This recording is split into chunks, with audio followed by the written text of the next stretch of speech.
Janji Allah yang ditetapkan di dalam perjanjian sunat masih efektif untuk kita. Kejadian pasal 17 ayat 1-14. Ketika Abram berumur 99 tahun, maka Tuhan menampakkan diri kepada Abram dan berfirman kepadanya, "Akulah Allah yang Maha Kuasa, hiduplah di hadapanku dengan tidak bercela.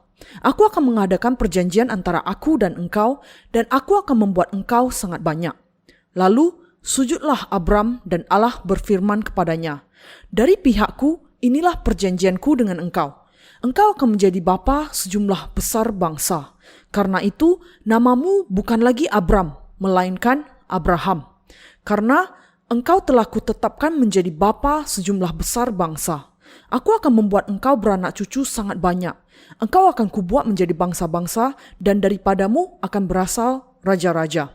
Aku akan mengadakan perjanjian antara aku dan engkau, serta keturunanmu turun-temurun menjadi perjanjian yang kekal, supaya aku menjadi Allahmu dan Allah keturunanmu. Kepadamu dan kepada keturunanmu akan kuberikan negeri ini yang kau diami sebagai orang asing, yakni seluruh tanah Kanaan akan kuberikan menjadi milikmu untuk selama-lamanya, dan aku akan menjadi Allah mereka."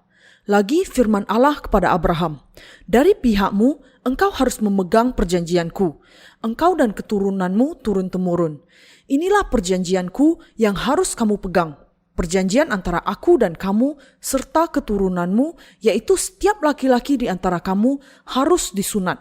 Haruslah dikerat kulit khatanmu, dan itulah akan menjadi tanda perjanjian antara aku dan kamu.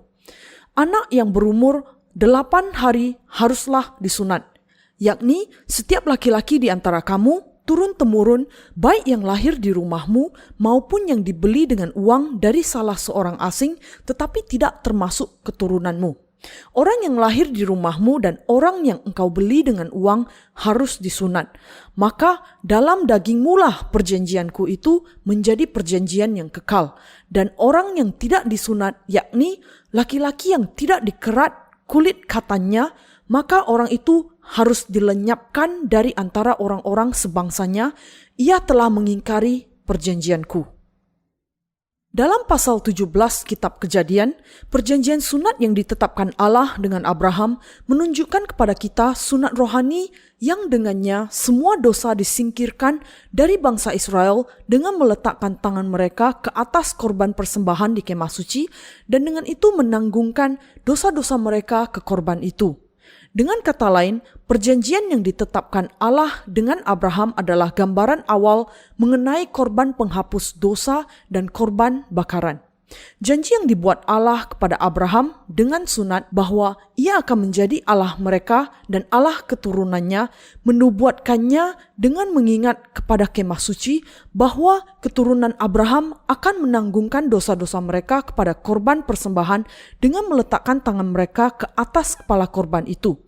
Kita juga harus menyadari dan percaya bahwa hal ini menunjukkan kepada kita selanjutnya bahwa di dalam masa perjanjian baru, Yesus menanggung segala dosa dunia dengan baptisan yang diterimanya dari Yohanes. Allah berjanji kepada Abraham, "Coba lihat ke langit, hitunglah bintang-bintang. Jika engkau dapat menghitungnya, demikianlah banyaknya nanti keturunanmu." Kejadian pasal 15 ayat 5. Dengan menampakkan diri kepada Abraham, Allah berjanji sekali lagi, "Aku akan membuat engkau beranak cucu sangat banyak. Engkau akan kubuat menjadi bangsa-bangsa, dan daripadamu akan berasal raja-raja. Aku akan mengadakan perjanjian antara aku dan engkau serta keturunanmu turun-temurun menjadi perjanjian yang kekal, supaya aku menjadi Allahmu dan Allah keturunanmu." Kejadian pasal 17 ayat 6-7. Janji yang dibuat Allah kepada Abraham dan keturunannya datang melalui sunat. Sunat memiliki kesamaan dengan penumpangan tangan yang akan dilakukan ketika bangsa Israel akan memberikan korban persembahan mereka kepada Allah. Hal itu juga menubuatkan akan zaman perjanjian baru. Pengampunan dosa dipenuhi oleh Yesus menanggung segala dosa dunia dengan baptisan yang diterimanya dari Yohanes.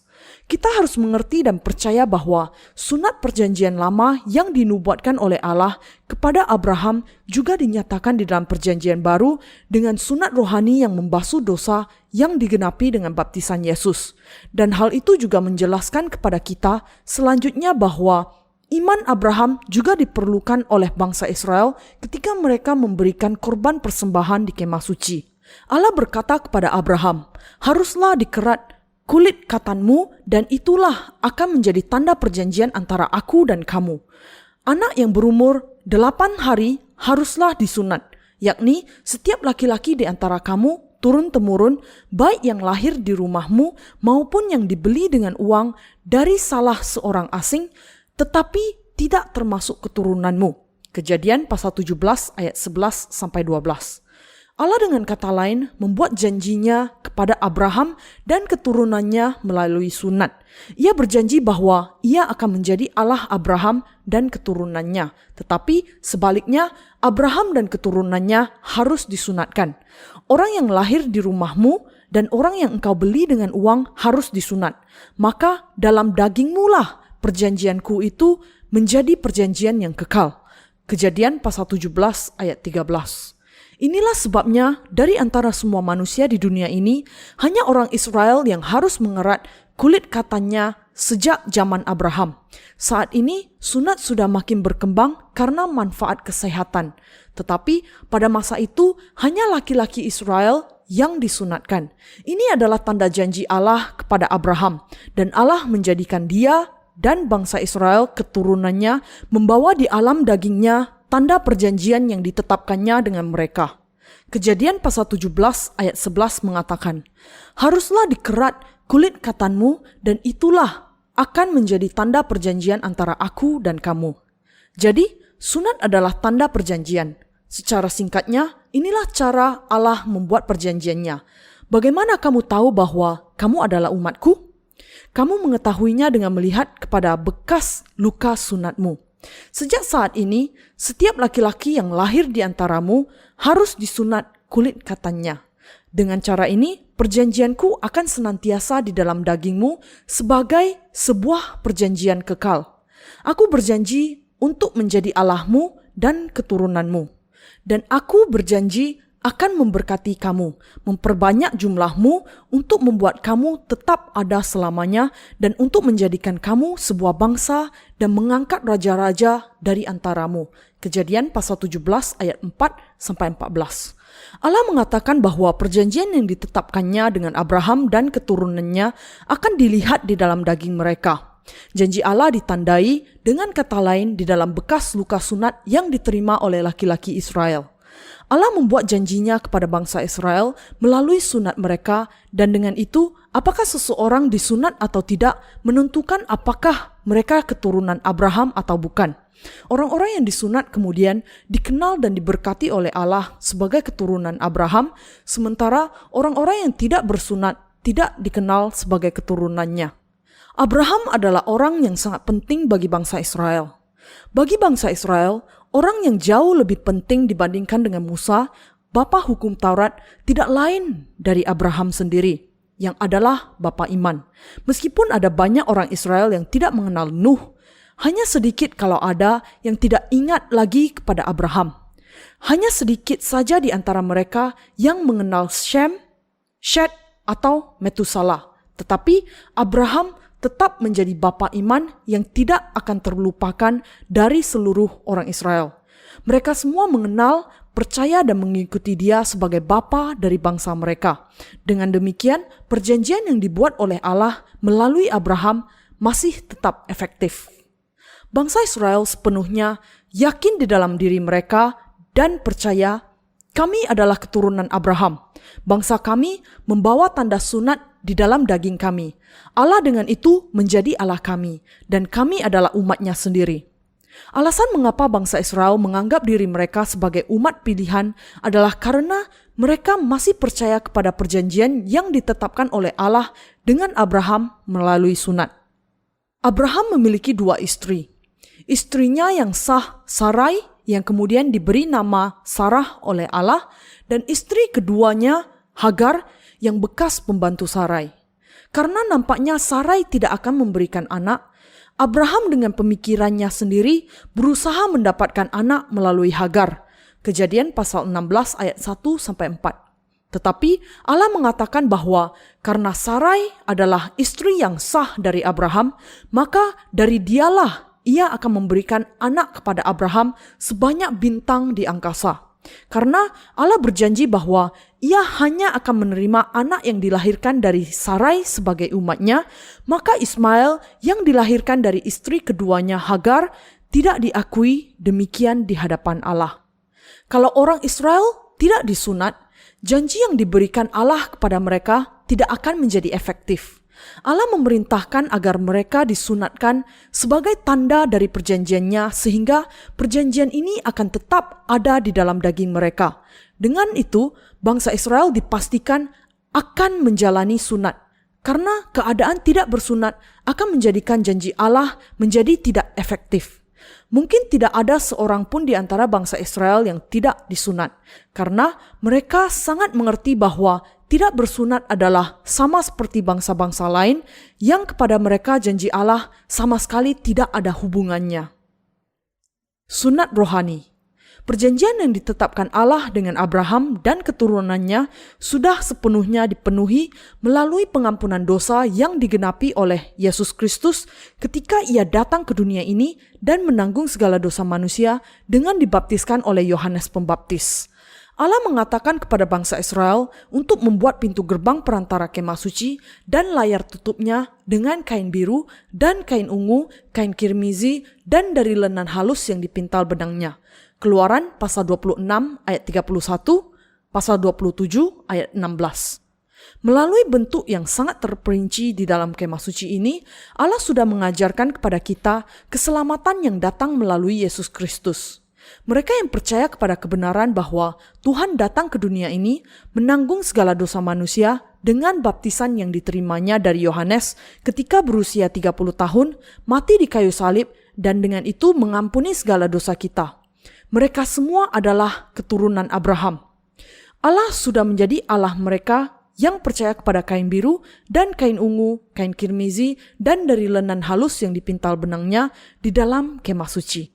Dengan percaya kepada baptisan Yesus, kita semua harus mendapatkan sunat rohani. Sunat rohani ini tidak lain dari mengerat dosa-dosa di dalam hati kita dengan percaya bahwa segala dosa kita ditanggungkan kepada Yesus Kristus melalui baptisannya. Roma pasal 2 ayat 29. Dengan itu, mereka yang sudah menerima pengampunan dosa saat ini dengan percaya kepada Injil air dan roh yang dinyatakan di dalam kain biru dan kain ungu, kain kirmizi, dan dari lenan halus yang dipintal benangnya adalah para raja di dalam kerajaan Allah dan anak-anaknya. Seperti yang dijanjikan Allah, daripadamu akan berasal raja-raja. Kejadian pasal 17 ayat 6. Umatnya memang akan berasal dari seluruh penjuru dunia. Kalau kita ingin menjadi keturunan Abraham, kita harus percaya kepada baptisan yang Yesus terima di dunia ini dan darahnya di kayu salib. Dengan itu, saya rasa teramat sangat penting untuk mengerti betapa pentingnya mengenal dan percaya kepada baptisan Yesus. Yesus Kristus adalah Raja segala raja. Ia adalah Raja segala raja yang mengenakan jubah ungu. Yohanes pasal 19 ayat 5. Yesus Kristus adalah Raja alam semesta dan Sang Pencipta. Ia adalah anak tunggal Allah, datang ke dunia ini dalam ketaatan kepada kehendak Bapa, dan untuk menyelamatkan kita dari dosa kita, ia menanggung segala dosa kita melalui baptisannya dengan sekaligus. Untuk menghapus dosa-dosa kita, ia mengerat segala dosa dari hati kita dan meletakkan semuanya itu ke atas dirinya melalui baptisannya, dan dihukum untuk segala dosa kita dengan mencurahkan darahnya di kayu salib. Dengan itu, semua yang percaya kepada kebenaran ini bisa menjadi keturunan Abraham. Abraham, keluarganya, dan keturunannya semua disunat secara fisik. Bahkan budak-budak yang dibeli dengan uang dari bangsa-bangsa asing juga disunatkan. Ketika mereka percaya kepada perjanjian dan kemudian disunatkan, bahkan orang-orang asing itu juga diberkati dan Allah juga menjadi Allah mereka. Demikianlah, hanya dengan iman kita bisa menjadi anak-anak Allah. Dengan iman kita diberkati oleh Allah. Dengan iman kita bisa masuk surga. Dan dengan iman kita semua hidup sebagai raja di dunia ini. Di masa perjanjian baru, iman ini adalah iman orang-orang yang percaya bahwa Yesus menanggung segala dosa dunia dengan baptisannya. Namun, beberapa orang mengatakan bahwa baptisan Yesus ini tidak penting, karena mereka percaya bahwa mereka sudah diampuni dari segala dosa mereka hanya dengan percaya kepada darahnya di kayu salib. Meskipun mereka percaya kepada penumpangan tangan di atas kepala korban persembahan yang dilakukan di zaman kemah suci, mereka hanya menganggap sepele baptisan Yesus sendiri. Mereka kemudian mengajarkan bahwa karena iman Abraham diterima bahkan sebelum kedatangan Yesus yang pertama ke dunia ini dan bahkan jauh sebelum kemah suci Musa, mereka masih diselamatkan hanya dengan percaya kepada firman darah di kayu salib, bahkan tanpa percaya dengan jelas kepada firman baptisan Yesus. Tetapi kita harus ingat bahwa ketika Allah memerintahkan Abraham untuk membawa seekor lembu betina berumur 3 tahun, seekor kambing betina berumur 3 tahun, seekor domba jantan berumur 3 tahun, seekor burung terkukur, dan seekor anak burung merpati untuk membuat Abraham menyadari bahwa ia akan memberikan tanah Kanaan kepada Abraham dan keturunannya sebagai warisan, yang dimaksudkan Allah adalah korban bakaran yang dipersembahkan dengan api. Kejadian pasal 15 ayat 17 mengatakan, ketika matahari telah terbenam dan hari menjadi gelap, maka kelihatanlah perapian yang berasap beserta suluh yang berapi lewat di antara potongan-potongan daging itu. Allah juga menerima korban bakaran Habel dan imannya, tetapi ia tidak menerima iman Kain yang tidak percaya kepada korban persembahan bakaran. Di antara orang Kristen zaman ini, ada terlalu banyak yang salah paham dan mengira bahwa mereka diselamatkan hanya dengan secara buta percaya kepada Yesus tanpa pernah disunatkan secara rohani dalam iman. Mereka hanya percaya kepada penyaliban Yesus tanpa percaya kepada kebenaran bahwa segala dosa mereka ditanggungkan kepada Yesus melalui baptisannya. Orang-orang ini tidak pernah bisa menjadi umat Allah karena percaya dengan cara demikian tidak pernah menghapus segala dosa dari dalam hati mereka. Seperti yang dikatakan Allah bahwa tanda perjanjiannya ada di dalam daging yaitu sunat, dengan demikian orang-orang yang tidak disunat tidak ada hubungannya dengan janji Allah ini. Bisakah manusia diselamatkan dari dosa tanpa percaya kepada baptisan yang diterima Yesus dari Yohanes Pembaptis? Bisakah orang-orang yang demikian menjadi anak-anak Allah? Bisakah mereka masuk surga? Bisakah mereka menjadi raja di dalam kerajaannya? Jawabannya sangat jelas sekali tidak. Di ayat yang kita baca tadi memberikan keterangan yang sangat jelas untuk hal ini.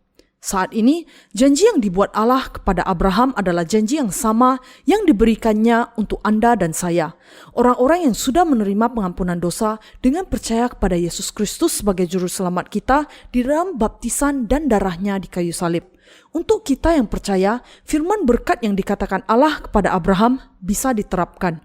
Orang yang sungguh-sungguh percaya kepada Yesus tidak mengikuti doktrin buatan sendiri.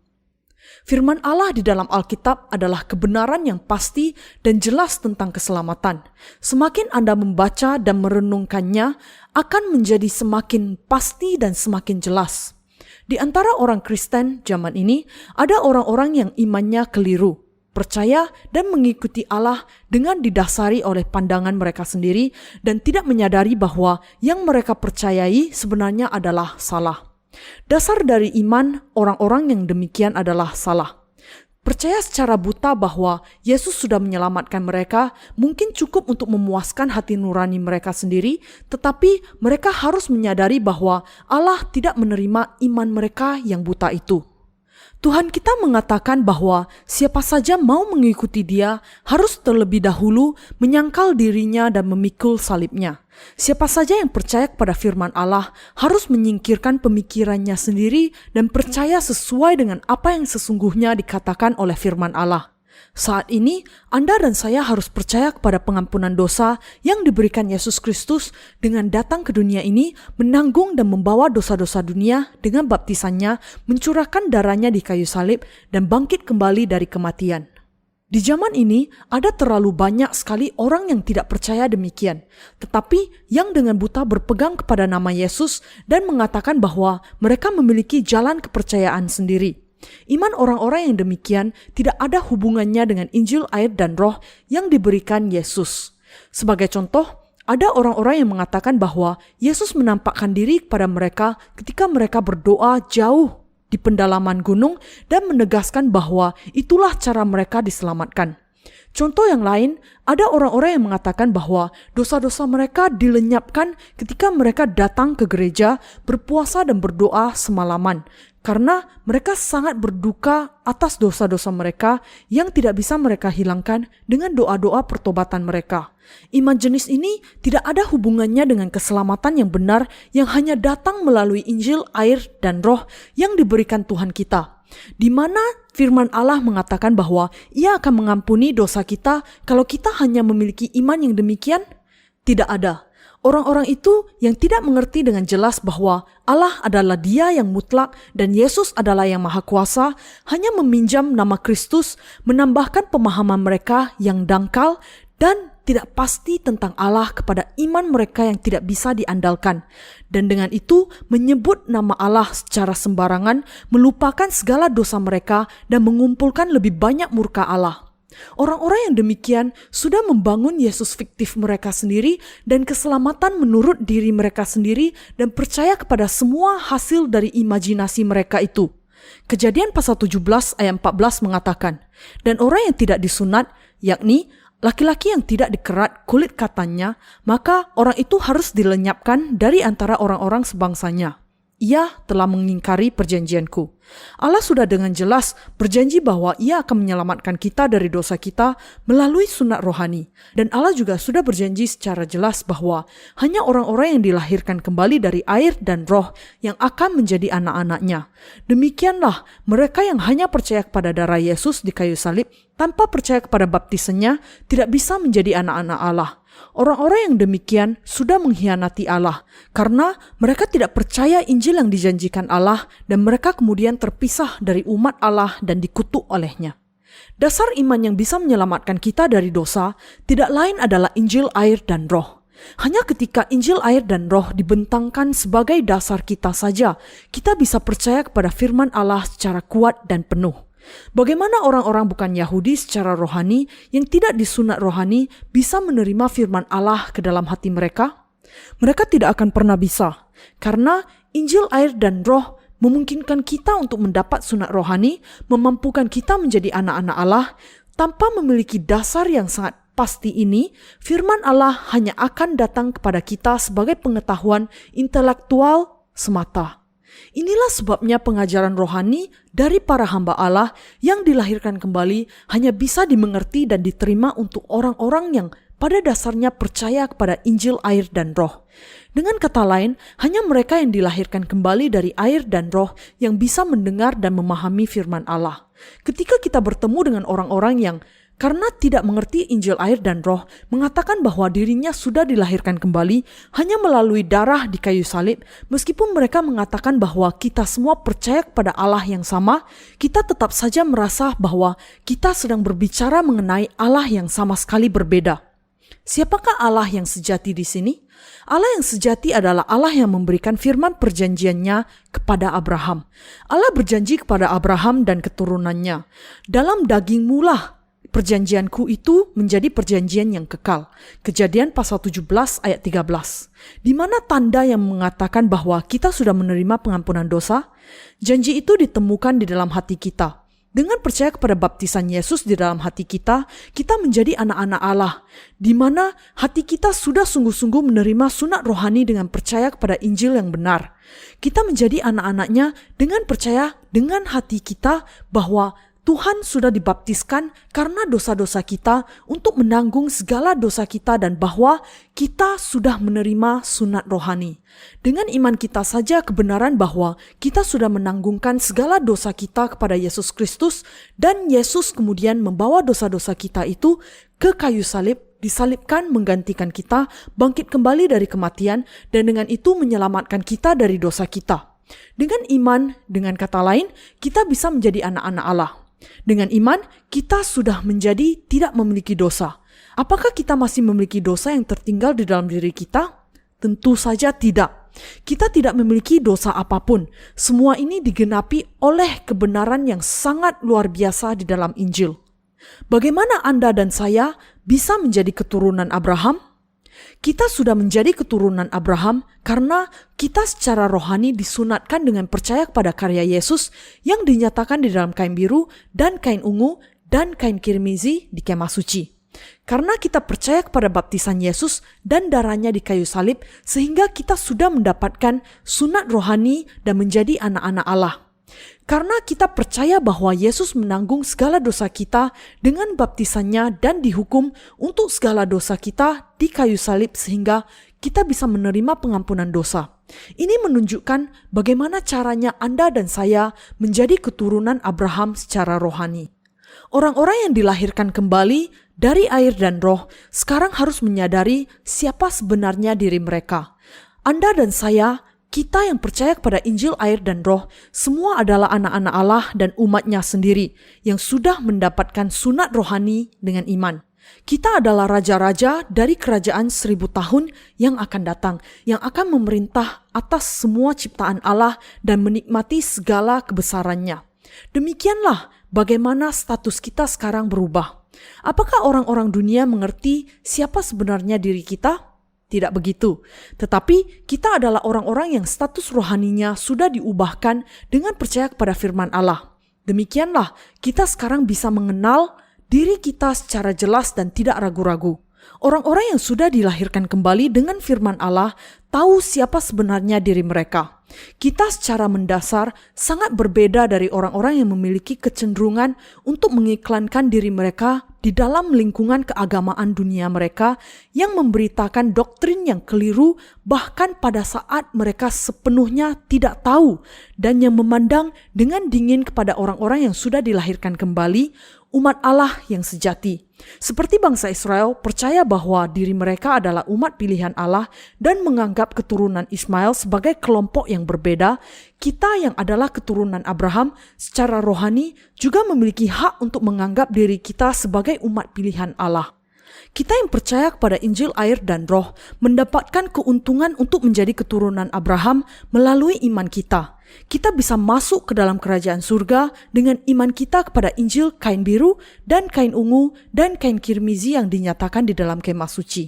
Dan sama seperti Allah berjanji kepada Abraham bahwa ia akan menjadikan keturunannya sebanyak bintang di angkasa, kita bisa menyaksikan dengan mata kita penggenapan yang nyata dari perjanjian ini bagi kita. Inilah berkat yang dicurahkan Allah kepada kita. Melalui sunat di dalam hati kita, Allah sudah menyelamatkan kita dari dosa dunia. Dan sunat iman ini terjadi karena kain biru dan kain ungu, kain kirmizi, dan dari lenan halus yang dipintal benangnya yang bisa dipakai sebagai bahan untuk pintu gerbang kemah suci.